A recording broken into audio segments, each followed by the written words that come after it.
Sir ಖಾತಾ ಅಂದ್ರೆ exactly ಏನು? ಖಾತಾ ಅಂದ್ರೆ ಇವಾಗ ನಮ್ಗೆ ಆಧಾರ್ ಕಾರ್ಡ್ ಯಾವ ತರನೋ ಅದೇ ತರ ಪ್ರಾಪರ್ಟಿಗೆ ಗೌರ್ಮೆಂಟ್ ಕಡೆಯಿಂದ ವೆರಿಫೈ ಮಾಡಿ ಕೊಟ್ಟಿರೋ ಅಂತ ಡಾಕ್ಯುಮೆಂಟ್ಸ್. ಹೌದಾ? ಹಾಗಿದ್ರೆ ಖಾತಾದಲ್ಲೂ ಟೈಪ್ಸ್ ಇರುತ್ತಾ? ಹೌದು, ಖಾತಾಸ್ ಅಲ್ಲಿ ಇವಾಗ ಏನಾಗುತ್ತೆ ಅಂತಂದ್ರೆ ಬೆಂಗಳೂರು ನೋಡ್ಕೊಂಡ್ರೆ ಎ ಖಾತಾ ಬರ್ಬೋದು, ಬಿ ಖಾತಾ ಬರ್ಬೋದು.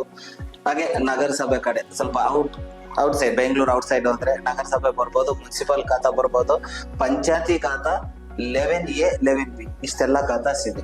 ಸರ್ ನೀವ್ ಇಷ್ಟೊಂದೆಲ್ಲ ಟೈಪ್ಸ್ ನ ಎಕ್ಸ್ಪ್ಲೈನ್ ಮಾಡಿದ್ರಿ, ಆದ್ರೆ ಇದ್ರಲ್ಲಿ ಏನ್ ಡಿಫ್ರೆನ್ಸ್ ಇದೆ?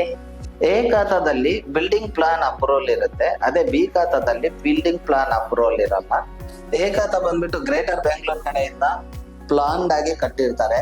ಪಾರ್ಕ್ ಎಲ್ಲಿರ್ಬೇಕು, ದೇವಸ್ಥಾನ ಎಲ್ಲಿರ್ಬೇಕು, ಒಂದ್ ಕಡೆ ರೋಡ್ ಎಲ್ಲಿರ್ಬೇಕು, ರೈಲ್ವೆ ಟ್ರ್ಯಾಕ್ ಬಂದಿದ್ಯಾ ಎಲ್ಲ ಪ್ಲಾನ್ ಮಾಡ್ಕೊಂಡು ಮಾಡಿರ್ತಾರೆ.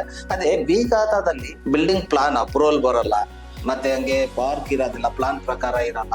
ನಾಳೆ ದಿವಸ ಪ್ರಾಬ್ಲಮ್ ಆಗುತ್ತೆ, ರೈಲ್ವೆ ಟ್ರ್ಯಾಕ್ ಬರ್ಬೋದು, ಹೈಟೆನ್ಷನ್ ಬರ್ಬೋದು, ಇವೆಲ್ಲ ಪ್ರಾಪರ್ಟೀಸ್ ಅಲ್ಲಿ ಬಿ ಖಾತಾದಲ್ಲಿ ಪ್ರಾಬ್ಲಮ್ ಬರುತ್ತೆ. ಈಗ ನೋಡಿ, ಹಳ್ಳಿ ಕಡೆ ಹೋದ್ರೆ ಔಟ್ ಆಫ್ ಬೆಂಗಳೂರು ಆ ಕಡೆ ಹೋದ್ರೆ 11A 11B ಎರಡು ಖಾತಾ ಬರುತ್ತೆ. ಈ 11A ಖಾತಾ ಬಂದ್ಬಿಟ್ಟು ಎ ಖಾತಾ ಇದ್ದಂಗೆ, ಅದೇ 11B ಬಂದ್ಬಿಟ್ಟು ಬಿ ಖಾತಾ ಬಂದಂಗೆ. ಹೌದು. ಹಾಗಾದ್ರೆ ಖಾತಾಗಳು ಹೋಮ್ ಲೋನ್ಗೆ ಯಾವ ರೀತಿ ಎಫೆಕ್ಟ್ ಆಗುತ್ತೆ ಅನ್ನೋದನ್ನ ನೆಕ್ಸ್ಟ್ ವಿಡಿಯೋದಲ್ಲಿ ನೋಡೋಣ.